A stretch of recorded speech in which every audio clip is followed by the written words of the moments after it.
Hi പ്രിയമുള്ള സുഹൃത്തുക്കളെ, Poonjar saint Mary's പള്ളിയിലെ അസിസ്റ്റന്റ് വികാരിയായ ഫാദർ ജോസഫ് ആറ്റിച്ചാലിനെ പള്ളി കോമ്പൗണ്ടിൽ സാമൂഹ്യ വിരുദ്ധർ ആക്രമിച്ച സംഭവം എന്തായിരുന്നാലും മതേതര കേരളം പ്രതികരിക്കേണ്ടുന്ന സംഭവമാണ്, അപലപനീയമാണ്. ഈ കേരളത്തിൽ എല്ലാ മതവിശ്വാസികൾക്കും ഒരുപോലെ എമ്പാടും ആരാധനാലയങ്ങളുണ്ട്. മതപ്രചാരണങ്ങൾ ഗംഭീരമായി എല്ലാവരുടേതും നടക്കുന്നുണ്ട്. മതപഠന കേന്ദ്രങ്ങളും അതുപോലെ മതമാറ്റ കേന്ദ്രങ്ങളും ഒക്കെയുണ്ട്. ആർക്കും മറ്റൊരാളുടെ മതവിശ്വാസത്തെ, ജനാധിപത്യ അവകാശത്തെ ചോദ്യം ചെയ്യാനോ തടസ്സപ്പെടുത്താനോ പാടില്ല. എന്തുകൊണ്ടാണ് കേരളത്തിൽ ഇത്തരം സംഭവങ്ങൾ തുടർച്ചയായിട്ടുണ്ടാകുന്നത്? ഒരു പറ്റം സാമൂഹ്യ വിരുദ്ധരുടെ കിരാതമായ നടപടിയാണ് ആ വൈദികനെതിരെ ഉണ്ടായിരിക്കുന്നത്. ഒരു പ്രാർത്ഥനാലയത്തിന്റെ കോമ്പൗണ്ടിലേക്ക് അതിക്രമിച്ചു കയറുന്നു, ഭീകരമായ ഒരു അന്തരീക്ഷം സൃഷ്ടിക്കുന്നു, അതിക്രമം നടത്തുന്നു. ഇത് അറിഞ്ഞെത്തിയ ആ കോമ്പൗണ്ടിന്റെ അധികാരിയെ വാഹനമിടിപ്പിച്ച് അപായപ്പെടുത്താൻ ശ്രമിക്കുന്നു. ഇതൊക്കെ തികച്ചും നിന്ദ്യമാണ്, പ്രതിഷേധാർഹമാണ്. ഇത് ഭീകര പ്രവർത്തനവുമാണ്. പ്രായപൂർത്തിയാകാത്ത ആളുകൾ 7 പേര് ഇതിനകത്ത് ഉൾപ്പെട്ടിട്ടുണ്ട് എന്ന് പറയുമ്പോൾ എത്ര വയസ്സ് മുതലാണ് ഇവർ ഈ ഭീകരത പരിശീലിച്ചു തുടങ്ങിയത്? എന്നാണ് ഇനി ഇത് അവസാനിക്കാൻ പോകുന്നത്? പ്രായപൂർത്തിയാകാത്ത ആളുകൾ പോലും ഒരു മനുഷ്യനെ കൊല്ലാൻ ഇറങ്ങി പുറപ്പെട്ടു എന്ന് പറയുമ്പോൾ ഇവർ പ്രായപൂർത്തിയായി കഴിഞ്ഞാൽ എന്ത് ചെയ്യാനും മടിക്കുമോ? എന്നു മുതലാണ് ഇവർ ഈ രൂപത്തിൽ ട്രെയിൻ ചെയ്യപ്പെടുന്നത്? ഒരു പോപ്പുലർ ഫ്രണ്ടിനെ നിരോധിച്ചതുകൊണ്ടോ, കുറെ അധികം നേതാക്കളെ അറസ്റ്റ് ചെയ്ത് തീഹാർ ജയിലിൽ അടച്ചതുകൊണ്ടോ, കുറെ പേരുടെ അക്കൗണ്ടുകൾ ഫ്രീസ് ചെയ്തതുകൊണ്ടോ, അങ്ങോട്ടും ഇങ്ങോട്ടുമുള്ള പണത്തിന്റെ ഒഴുക്ക് കുറച്ചതുകൊണ്ടോ, ഇവരുടെ ഓഫീസുകൾ സീല് വെച്ചതുകൊണ്ടോ ഒന്നും നമ്മുടെ നാട്ടിൽ നിന്ന് ഭീകരതയെ ഇല്ലായ്മ ചെയ്യാനാവില്ല. ഈ അതിക്രമം ഏതെങ്കിലും ജാതിയുടെയോ മതത്തിന്റെയോ പ്രേരണയാലാണ് അരങ്ങേറിയിരിക്കുന്നതെന്ന് ഒരിക്കലും നമ്മൾ കരുതുന്നില്ല. കാരണം അതിന്റെ നിജസ്ഥിതി പുറത്തു വരാത്തത് കൊണ്ട്.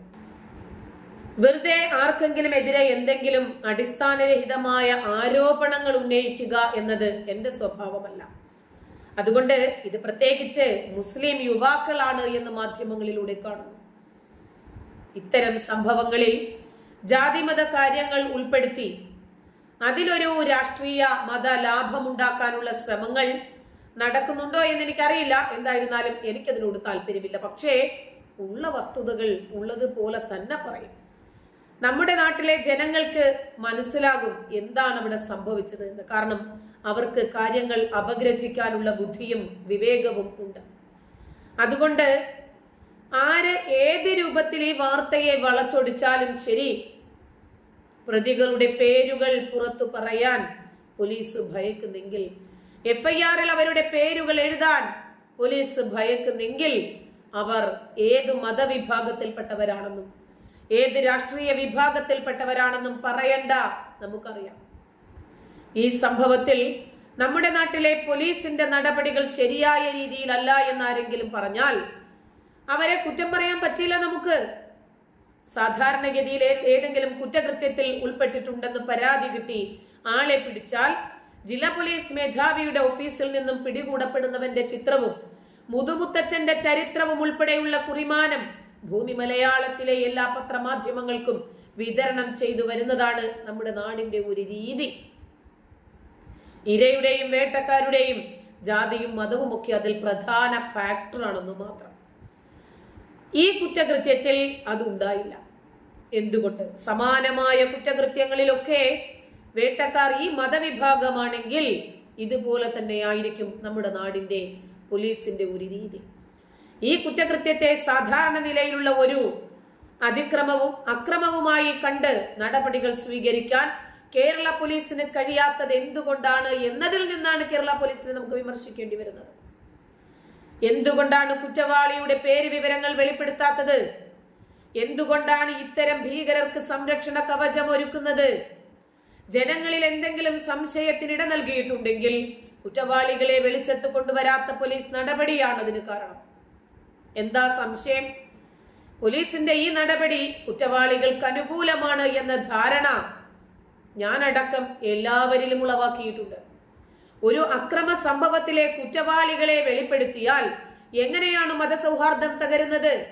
തന്തയാണ് ചെയ്യുന്നതെങ്കിലും തന്തയിലാഴുകയാണെങ്കിൽ അത് വിളിച്ചു പറയാൻ കഴിയണ്ടേ? ഇപ്പോ ഇത് നേരെ തിരിച്ചാണെന്ന് വിചാരിക്കുക.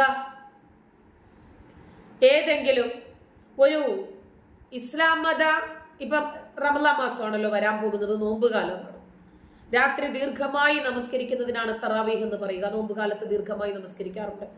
ആ സമയത്ത് ആരെങ്കിലും ഒരു മുസ്ലിം പള്ളിക്ക് മുമ്പിൽ ചെന്ന് ഇങ്ങനെ ചെയ്തു, അത് ഏതെങ്കിലും മതവിഭാഗത്തിൽപ്പെട്ട ആളുകളാകട്ടെ, ഏതെങ്കിലും രാഷ്ട്രീയ വിഭാഗത്തിൽപ്പെട്ട ആളുകളാകട്ടെ, അവരുടെ പേരുകൾ നമ്മുടെ കേരള പോലീസ് മറച്ചു വെക്കുമോ?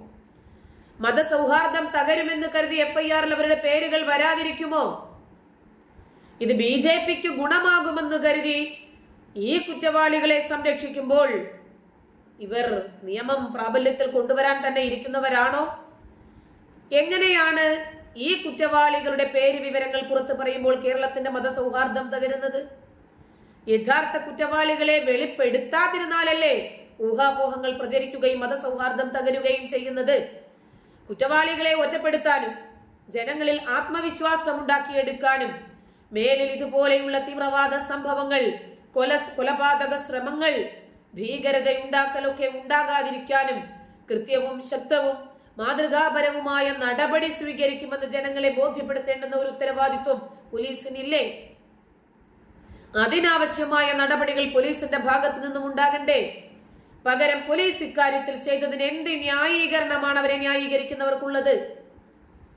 പോലീസിന്റെ ഈ നടപടി ദൂരവ്യാപകമായ പ്രത്യാഘാതങ്ങൾക്ക് കാരണമാകും. പിന്നീട് ഉടനെ തന്നെ അടുത്ത ഒരു ഉമ്മാക്കി ഇതിനെ സംബന്ധിച്ച് എന്തെങ്കിലും വാർത്ത ചെയ്താൽ, പ്രതികളുടെ പേര് വിവരങ്ങൾ പറഞ്ഞാൽ, അവരുടെ മതം പറഞ്ഞാൽ ഉടനെ തന്നെ അവരെ മതസ്പർദ്ധയുടെ പേരിൽ അകത്താക്കുന്നു, ജാമ്യമില്ലാത്ത കുറ്റത്തിന്. ഇത് കേരളം തന്നെയല്ലേ? ചോദിക്കുന്നതാണേ. വ്യക്തിവിരോധത്തിന്റെയും മറ്റ് താല്പര്യങ്ങളുടെയും ഒക്കെ പേരിൽ എന്തെങ്കിലും അതിക്രമമോ അതല്ലെങ്കിൽ ഭീകരതയോ തീവ്രവാദമോ കൊള്ളയോ കൊലയോ അരങ്ങേറിയാൽ, ജാതിയുടെയോ മതത്തിന്റെയോ പേര് ഉയർത്തിക്കാട്ടിയാൽ പ്രതികൾക്ക് സംരക്ഷണം ലഭിക്കും എന്ന സന്ദേശമല്ലേ പോലീസിന്റെ ഇത്തരം നടപടികൾക്ക് നൽകുന്നത്? പോലീസിന്റെ ഇത്തരം നടപടികൾ പബ്ലിക്കിന് നൽകുന്ന ആപത്കരമായ ഒരു സൂചന ഇതാണ്. ഞാൻ ഇതിൽ നിന്ന് മനസ്സിലാക്കിയത് ഇതാണ്. ഇത്തരം സംഭവങ്ങളിൽ രാഷ്ട്രീയ നേതൃത്വങ്ങളും വോട്ട് രാഷ്ട്രീയവും ലക്ഷ്യമാക്കി മാത്രമാണ് നീങ്ങാറുള്ളത് എന്നത് ദുഃഖകരമായ വസ്തുതയല്ലേ? ലോക്സഭാ തെരഞ്ഞെടുപ്പ് പടിവാതിൽക്കൽ എത്തി നിൽക്കുമ്പോൾ അവരുടെ കുറ്റകരമായ നിലപാടുകളാണ് സ്വീകരിക്കുന്നത് എന്ന് പറയാതെ വയ്യ. കാരണം ആരാണെങ്കിലും ശരി, നിയമം കയ്യിലെടുക്കാൻ ആർക്കും അധികാരമില്ല. തെറ്റാര് ചെയ്താലും അവർക്ക് അർഹമായ ശിക്ഷ വാഗ്ദാനം ചെയ്യേണ്ടതുണ്ട്, ഉറപ്പുവരുത്തേണ്ടതുണ്ട്. ഇക്കാര്യത്തിൽ പാലാ രൂപതയും രൂപതാ അധ്യക്ഷൻ മാർ ജോസഫ് കല്ലറങ്ങാട്ടും പക്വപരമായ സമീപനമല്ലേ സ്വീകരിച്ചത്? അടിവരയിട്ട് പറയണം അവരുടെ ക്ഷമയും സമാധാനവും. അവരുടെ മാതൃകാപരവും വിവേകപരവുമായ നിലപാടാണ് ഈ വിഷയത്തിൽ അവർ കൈക്കൊണ്ടിരിക്കുന്നത്. ആരെയും കൊല്ലാനും വെട്ടാനും തിരിച്ചതുപോലെ ചെയ്യാനും 24 മണിക്കൂറിനുള്ളിൽ അവർക്കതുപോലെ തന്നെ ഒരു മറുപടി കൊടുക്കാനും അവരാരും ഉത്തരവിട്ടിട്ടില്ല. ഒരു വ്യക്തിയെ അദ്ദേഹത്തിന് അനുവദിച്ചു കിട്ടിയ അധികാര പരിധിയിൽ അതിക്രമിച്ചു കയറി അപായപ്പെടുത്താൻ ശ്രമിച്ചവർ ആരാകട്ടെ, മതം നോക്കണ്ട, രാഷ്ട്രീയം നോക്കണ്ട, അവരുടെ പദവികൾ നോക്കണ്ട, അവര് സാമൂഹ്യ വിരുദ്ധരാണ്, അവർ അക്രമകാരികളാണ്, അവർ കൊലയാളികളാണ്. അതിൽ ജാതിയും മതവും ഒന്നും വേണ്ട. അവരെ പൊതുസമൂഹം ഒറ്റക്കെട്ടായി എതിർക്കണം, അവരെ ഒറ്റപ്പെടുത്തണം.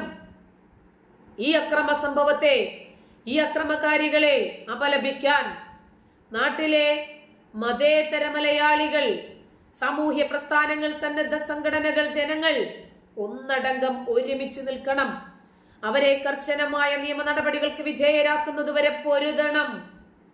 ഇതോടൊപ്പം മറ്റൊരു കേസിലെ കുറ്റവാളിക്കും നൽകാത്ത പരിഗണന എന്തുകൊണ്ടാണ് ഈ കേസിലെ അക്രമികൾക്ക് നൽകുന്നത്? മൈനറായ 7 പേർ എങ്ങനെയാണ് ഈ കേസിനകത്ത് ഉൾപ്പെട്ടത്? അവർക്ക് ഇതുവരെ പേരിട്ടിട്ടില്ലേ? പിടിക്കപ്പെട്ട 27 പേരുടെയും പേരില്ലെന്ന് പറയുമ്പോൾ പോലീസ് സംരക്ഷണ കവചം ഒരുക്കുക തന്നെയല്ലേ? ഈ നടപടി എതിർക്കപ്പെടേണ്ടതാണ്. പോലീസ് എന്ത് ന്യായീകരണമാണ് ഇതിന് പറയുന്നതെങ്കിലും ഒരിക്കലും ഇത് അംഗീകരിക്കാൻ സാധിക്കില്ല. അക്രമികളെ അക്രമികളായി തന്നെ കാണണം, സാമൂഹ്യ വിരുദ്ധരെ സാമൂഹ്യ വിരുദ്ധരായി കാണണം, കൊലയാളികളെ കൊലയാളികളായി കാണണം, ഭീകരരെയും തീവ്രവാദികളെയും അതേ രൂപത്തിൽ തന്നെ കാണാൻ നമ്മുടെ പോലീസിന് കഴിയാത്തത് എന്തുകൊണ്ടാണ്? ഇത് നമ്മൾ പറഞ്ഞു പോകുന്നതാണ്, നമ്മളെ കൊണ്ട് പറയിപ്പിക്കുവാണ്. ഈ മതേതര മലയാളിക്കരയിൽ ഈ രൂപത്തിലുള്ള സമീപനങ്ങളാണ് പോലീസ് സ്വീകരിക്കുന്നതെങ്കിൽ ജനങ്ങൾ എങ്ങനെയാണ് നിയമത്തെ വിശ്വസിക്കുന്നത്? കാക്കിയിലുള്ള പബ്ലിക്കിന്റെ വിശ്വാസം നഷ്ടപ്പെടുത്തുകയല്ലേ ഈ സംഭവത്തിൽ നമുക്ക് മനസ്സിലാക്കുന്ന കാര്യം. നന്ദി.